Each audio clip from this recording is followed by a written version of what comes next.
रामचरितमानस नफरत फैलाने वाला ग्रंथ, बिहार के शिक्षा मंत्री का विवादित बयान। बिहार के शिक्षा मंत्री के विवादित बोल, रामचरितमानस नफरत फैलाने वाला ग्रंथ, बाबा साहेब अम्बेडकर का नाम लेकर दिया उदाहरण, मनुस्मृति, रामचरितमानस और बंच ऑफ थॉट्स नफरत फैलाने वाला। बिहार के शिक्षा मंत्री प्रोफेसर चंद्रशेखर ने विवादित बयान दिया है। शिक्षा मंत्री चंद्रशेखर ने रामचरितमानस को नफरत फैलाने वाला ग्रंथ बता दिया। बता दें कि नालंदा खुला विश्वविद्यालय के 15वें दीक्षांत समारोह में छात्रों को संबोधित करते हुए रामचरितमानस को समाज को बांटने वाला ग्रंथ बता दिया। इतना ही नहीं, उन्होंने बाबा साहेब अम्बेडकर का नाम लेकर भी इसका उदाहरण दिया और मनुस्मृति, रामचरितमानस और बंच ऑफ थॉट्स नफरत फैलाने वाला बता दिया।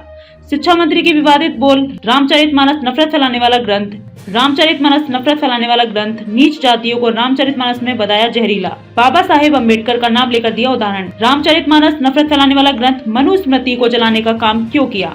इसलिए क्योंकि मनुस्मृति में एक बड़े तबके के खिलाफ 85% लोगों के खिलाफ अनेकों गालियां दी गई। रामचरितमानस को क्यों प्रतिरोध हो? किस अंश का प्रतिरोध हुआ? अधम जाति में विद्या पाए, भयहु यथा अहि दूध पिलाएं। अधम दुनिया का मतलब होता है नीच दुनिया के लोगों सुनी। आपके माध्यम से कहना चाहता हूँ कि नीच जाति के लोगों को शिक्षा ग्रहण करने का अधिकार नहीं था। उसमें कहा गया है कि नीच जाति के लोग शिक्षा ग्रहण करने के बाद जहरीले हो जाते हैं, जैसे कि साफ दूध पीने के बाद हो जाता है। बाबा साहेब अम्बेडकर ने इन ग्रंथों को बताया है नफरत फैलाने वाला। मैं इसलिए ये बात कहता हूँ क्योंकि इसी को बाबा साहेब अम्बेडकर ने दुनिया के लोगों को बताया, कोट करके कहा था कि ये जो ग्रंथ है नफरत को बोने वाले।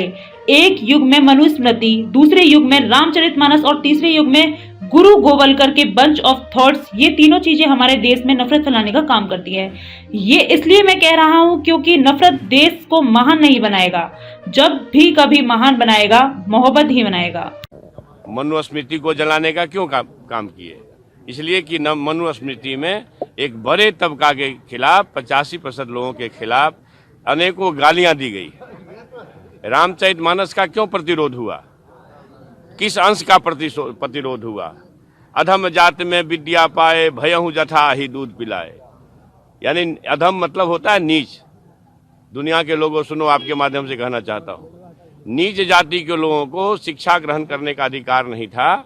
और उसमें कहा गया है कि नीच जाति के लोग शिक्षा ग्रहण करके जहरीला हो जाते हैं, जैसा कि सांप दूध पीने के बाद होता है। हम इस सवाल पर मैं इसलिए ये बात कहता हूँ कि इसी चीज को कोट करके बाबा साहब अम्बेडकर ने दुनिया के लोगों को बताया।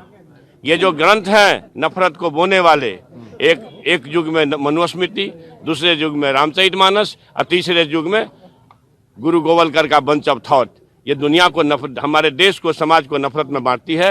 नफरत देश को महान नहीं बनाएगा। जब भी कभी महान बनाएगा तो मोहब्बत ही बनाएगा। 1927 में महान आंदोलन किए थे।